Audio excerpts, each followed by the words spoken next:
real question is, are you engaging with people? Are you feeling connected? Are you okay with your love life, whether you're single or not? Maybe it's okay to be single. Maybe your professional life is going to be an ongoing search, but society expects you to have like concluded a lot of things. Hi, nice to meet you. I'm Victor. I'm Victor. Hi, nice to meet you. Nice to meet you. Hey, Joachim. Great to meet you. I'm Victor. Yes. Okay. Me? Ready? Okay. Why do you think Past Lives could be a good film to watch in your 20s while you are trying to figure out life? Well, I think that, it's really amazing because I feel like in our 20s, I'm in my 30s now, but when you're in your 20s, you kind of feel like you have endless opportunities when it comes to finding connection and looking for connection. And sometimes you overlook really special relationships and special connections. And then you miss that opportunity and then you won't ever have that opportunity again. And I think that that is very real about the 20s. So I think that more than anything, it's important that even though you're in your 20s and you feel quite young and you feel like you have so much of your life ahead of you, at the end of the day, when it's a very special connection with another person, it is totally worth treating it as a once-in-a-lifetime opportunity, right? Because I feel like, I don't think that we can have the same relationships with even when it comes to timing, right? You just don't know when you're going to have that kind of relationship with someone. And I think that to me is also it's such a deep part of, growing up. Right, more than anything. And I know we were only talking about past lives, but my second movie, Materialist, I think a similar thing. I think that the characters are also talking about, in Materialist too, actually what happens when you miss your opportunity in your 20s. In a way that I think that in past lives, they're talking about that too. If you miss an opportunity to be together in your 20s, and then you break up or you don't appreciate it enough and then you leave it, I just know that later in your life, you might regret it.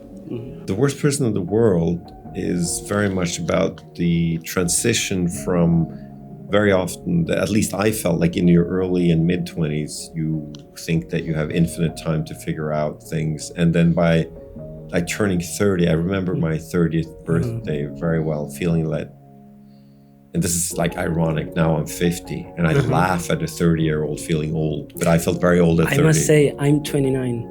Yeah. So be careful.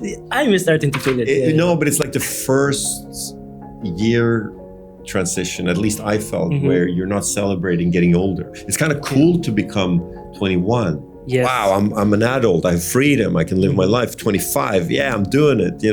30 can be like a brick wall. It's like, oh shit, society expects stuff. And I it's bullshit. I still feel lost and I'm 50, so you get used to it. But I remember that feeling. And Julie, in The Worst Person in the World, feels that she owes herself to figure out her professional trajectory, all that stuff. I mean, the real question is, are you engaging with people? Are you feeling connected? Are you okay with your love life, whether you're single or not? Maybe it's okay to be single. Maybe your professional life is going to be an ongoing search, but society expects you to have like concluded a lot of things. The question, can you survive on the money you're making?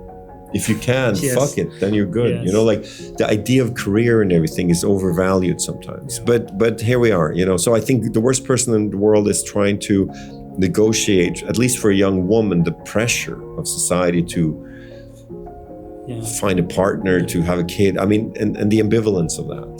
It's crazy because this is just like we are finishing, but I actually started studying engineering, and I'm here with you today talking about films, which is like my passion. So Great. It's just like, but you're doing the right that's thing. That's why it spoke to me, because you don't have to have it all figured out. You can find you can be lost. I mean, again, I don't want to diminish the fact that surviving economically is a fucking struggle and it's hard. So, yeah. This has been. I'm glad you're following your passion for movies, man. Thank That's you. really important at this moment. This is like huge for me. I swear. No, thank you, man. Really, thank you. Thank you. Yeah, I think it's about connection, connection. I was trying to make a film just about what goes on between two people who are getting to know each other. And definitely there's a romantic underpinning to it, but beyond that, it's just two people meeting with time to get to know one another. That's a challenge in this world, to really get to know another person is what life is about, other people, other things. So Yeah, I had no grand ambition for that film except to explore the space between two people meeting. It was a very minimalist film, but I think it's worth exploring that intimacy. And the film's a period piece now. You wouldn't do the same. There would be devices, so it's kind of probably it. Even though it's not that long ago, 30 years, it still feels like a different time and place.